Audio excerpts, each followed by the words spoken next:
ஓம் நமச்சிவாய. உங்களிடம் ஒரு கேள்வி. நீங்கள் தினமும் காலையில் எழுந்து வேலைக்கு போறது யாருக்காக? குடும்பத்திற்காக, பிள்ளைகளுக்காக, எதிர்காலத்திற்காக? ஆனால் இந்த ஓட்டத்தில் நாம் ஒரு முக்கியமான விஷயத்தை மெதுவாக இழந்து கொண்டிருக்கின்றோம். அது என்ன? ஒரு நாள் கண்ணாடியின் முன் நின்று நாம் நம்மை பார்த்தே கேட்க வேண்டும், நான் உண்மையில் சந்தோஷமாக இருக்கின்றேனா? அப்படி கேட்டிருக்கிறீர்களா? இந்த கேள்வியைத்தான் சிவாக்கிய சித்தர் ஒரு சிறிய பாடலில் ஆழமாக கேட்கின்றார்.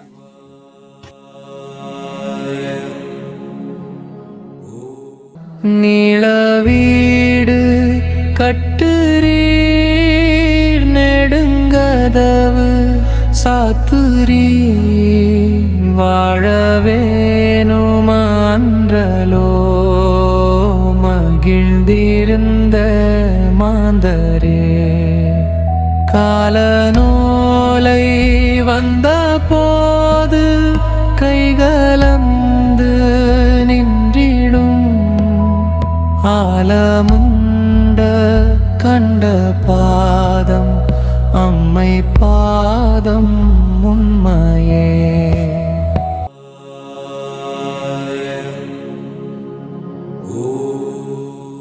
நீள வீடு கட்டுறீர், நெடுங்கதவு சாத்துறீர். இந்த வரியை கேட்டவுடன் சிலர் நினைக்கலாம், அப்படியென்றால் நாம் வீடு கட்டுவ கூடாதா? இல்லை நண்பர்களே, வீடு கட்டுங்கள், குடும்பத்திற்கு நல்ல வாழ்க்கையை கொடுங்கள், அதில் எந்த தவறும் இல்லை. ஆனால் சிவாக்கியர் கேட்கும் கேள்வி இதுதான். நீள வீடு கட்டுறீர், நெடுங்கதவு சாத்துறீர். பெரிய பெரிய வீடுகளை கட்டுகின்றீர்கள், அதுக்கு பெரிய கதவுகளையும் நீங்கள் போடுகின்றீர்கள். வீடு கட்டும் பொழுது நீங்கள் வாழ்க்கையை சேர்த்து கட்டுகின்றீர்களா? ஒரு அப்பா இருக்கின்றார், காலையில் 4 மணிக்கு வேலைக்கு போகின்றார், நாள் முழுவதும் கஷ்டப்பட்டு உழைக்கின்றார். ஏன்? குடும்பத்திற்காக. ஆனால் அவருடைய மகன் வந்து அப்பாவிடம் கேட்கின்றார், அப்பா கொஞ்சம் வாங்கள் விளையாடுவோம் என்று.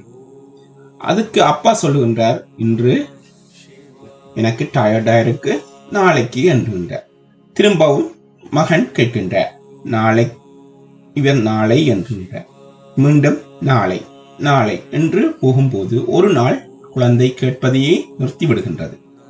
நண்பர்களே, அப்பா வீட்டை கட்டினார், ஆனால் மகனின் சிறு வயது நினைவுகளை கட்ட மறந்துவிட்டார். வீடு பெரிதாக இருக்கலாம், ஆனால் அந்த வீட்டுக்குள் அன்பு, சிரிப்பு, அமைதி இவை பெரிதாக இருக்க வேண்டும். இல்லையென்றால் அது கல் மண் மூலம் கட்டப்பட்ட வெறும் கட்டிடம்தான், அது இல்லம் ஆகாது. நெடுங்கதவு சாத்துரி. நெடுங்கதவு, அந்த வீடு கட்டப்பட்ட வீட்டுக்கு பெரிய கதவை நீங்க சாத்துகின்றீர்கள். அதுக்கு இப்பொழுதெல்லாம் வீடுகளில் பெரிய கேட் இருக்கின்றது, டிஜிட்டல் லாக் இருக்கின்றது, சிசிடிவி கேமரா இருக்கின்றது. வெளியிலிருந்து யாரும் வரக்கூடாது என்று கவனமாக இருக்கின்றோம். ஆனால் நம் மனமாகிய அந்த வீட்டுக்கு நாம் ஏதாவது கதவு வைத்திருக்கின்றோமா? ஒருவர் சொன்ன வார்த்தை இன்னும் மனசுக்குள்ளே இருக்கின்றது. 5 வருடங்களுக்கு முன் நடந்த சண்டை இன்னும் மறக்க முடியவில்லை. ஒரு தோல்வி இன்னும் நம்மை துரத்தி கொண்டே இருக்கின்றது. அப்படியானால் வீட்டுக்கு கதவு போடுகின்ற நாம் மனதுக்கு கதவு போட மறந்து விட்டோம். உண்மைதானே? இப்பொழுதெல்லாம் சோசியல் மீடியாவில் யாராவது ஒரு புதிய கார் வாங்கினால் அவர்கள் அதனை பதிவேற்றுகின்றார்கள். பெரிய வீடு வாங்கினால் பதிவேற்றுகின்றார்கள். வீட்டில் ஏதாவது மோடிஃபிகேஷன் செய்தால் பதிவேற்றுகின்றார்கள். Birthday party பதிவேற்றுகின்றார்கள். அதை பார்த்தவுடன் நம் மன அமைதி போய்விடுகின்றது. நண்பர்களே, நம் சந்தோஷத்தை யாரும் திருட மாட்டார்கள். நாம் தான் ஒப்பிட்டு கெடுத்துக் கொள்ளுகின்றோம். அதனால்தான் மனசுக்கு கதவு வேண்டும். தேவையற்றவை மனதுக்குள் புக விடக்கூடாது. வீட்டை பாதுகாக்கின்ற மாதிரி மன அமைதியையும் நாம் பாதுகாக்க வேண்டும். அதற்கு நாம் ஒரு கதவு, அதாவது மனத்திற்கு ஒரு திரையை நாம் தேவையற்றவற்றை மனதுக்குள் அனுமதித்தல் கூடாது. வாழ வேண்டும் என்றல்லோ மகிழ்ந்திருந்த மாந்தரே. இந்த வரி மிகவும் அழகான வரி. மக்கள் எல்லோரும் என்ன நினைக்கின்றார்கள்? நாம் மகிழ்ந்து வாழ வேண்டும். அந்த மகிழ்ச்சி என்பது எப்பொழுது வரும் என்று மக்கள் நினைக்கின்றார்கள்? நான் இதை அடைந்து விட்டால், ஒரு மாணவன் நினைக்கின்றான் எக்ஸாம் முடிந்து விட்டால் எனக்கு சந்தோஷம் என்று.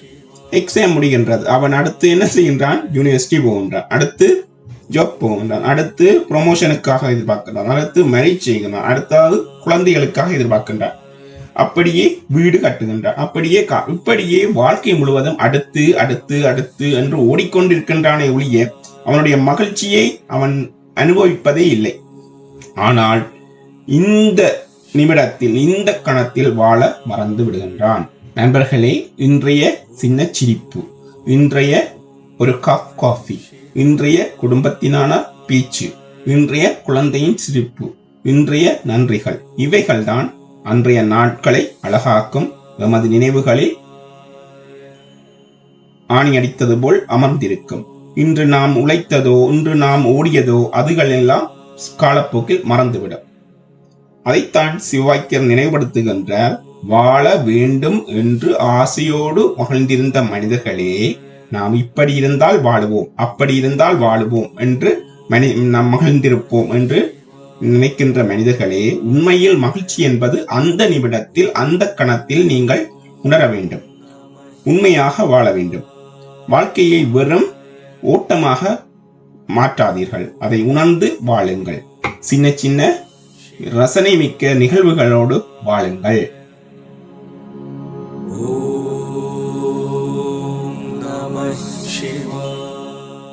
காலநோலை வந்தபோது கைகலந்து நின்றிடம்.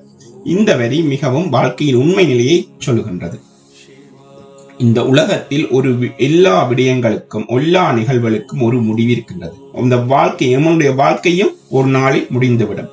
அப்ப யாராலும் இந்த நிகழ்வுகளை மாற்ற முடியாது, இந்த முடிவுகளை மாற்ற முடியாது. ஆனால் அதுவரை எப்படி வாழ்கின்றோம்? காலநோலை வந்த போது என்றால், நமக்கு கொடுக்கப்பட்ட நேரம் முடிகின்ற போது அந்த நேரத்தில் நமது கையில் என்ன இருக்கின்றது? நமது பெரிய வீடு வருகின்றதா? இல்லை. நாங்கள் பேங்க் பேலன்ஸ் வருகின்றதா? இல்லை. கார் வருகின்றதா? இல்லை. உங்களுடைய ஸ்டேட்டஸ் வருகின்றதா? இல்லை. ஆனால் நினைவுகள் வரும். நாம் யாரை நேசித்தோம், யாருக்காக நேரம் கொடுத்து அவர்களோடு மகிழ்ந்திருந்தோம், யாரை மன்னித்தோம், யாருக்கு நன்றி சொன்னோம், இப்படியான நினைவுகள் தான் எமக்கு வரும்.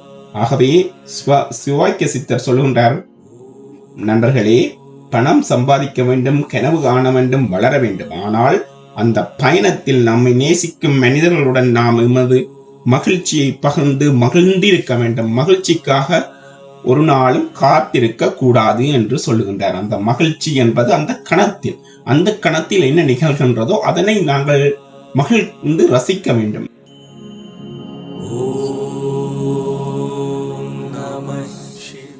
ஆழமுண்ட கண்டர்பாதம் அம்மை பாதம் உண்மையே. இந்த கடைசி வரி உண்மையில் வாழ்க்கையை பொருந்தும் வகையில் ஆழமானது. உலகம் முழுவதும் விஷம் பரவிய போது அதனை தன்னுள்ளேற்று மற்ற உயிர்களை காப்பாற்றியவர் சிவபெருமான். அதனால் தான் அவரை நீல கண்டன் என்று அழைக்கின்றோம். இந்த வரி நமக்கு ஒரு பாடம் சொல்லுகின்றது. ஆழமுண்ட கண்டர் பாதம் அம்மை பாதம் உண்மையே. வாழ்க்கையில் கஷ்டங்கள் வரும், மனிதர்கள் தவறாக பேசுவார்கள், சிலர் நம்மை புரிந்து கொள்ள மாட்டார்கள், நாம் நல்லது செய்தாலும் சிலர் எப்பொழுதும் குறை சொல்லிக்கொண்டே இருப்பார்கள்.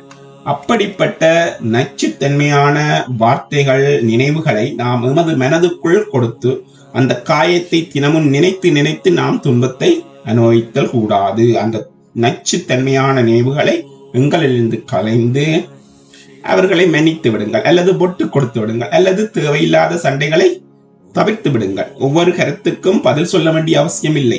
ஒருவர் உங்களை பற்றி மாற்றான கருத்து வைத்திருக்கின்றார்களா என்றால் அதனை அவருடைய கருத்து தான், அது உங்களுடைய கருத்து இல்லை.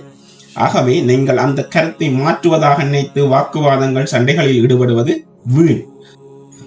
நண்பர்களே, இந்த பாடல் நம்மை பயமுறுத்துவதற்காக சொல்லவில்லை, அது நம்மை வழிப்படுத்துவதற்காக, விழிக்கச் செய்வதற்காக சொல்லப்படுகின்றது.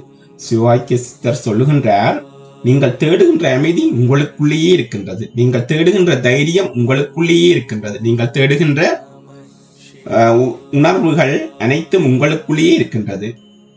இந்த வீடியோ முடிந்த பிறகு இன்று இரவு தூங்குவதற்கு முன் ஒரு 5 நிமிடங்கள் உங்களுக்காக உட்காருங்கள். உங்களையே ஒரு கேள்வி கேளுங்கள். நான் வீடு மட்டும் வைத்திருக்கின்றேனா, இல்லை அந்த வீட்டில் ஒரு அழகான கட்டமைப்புடன் அழகான உணர்வுபூர்வமான அன்பு ராஜ்யத்தை அமைத்திருக்கின்றேனா என்று. ஓம் நமச்சிவாய. அன்பும் அமைதியும் எப்போதும் உங்களுடன் இருக்கட்டும். நன்றி, வணக்கம்.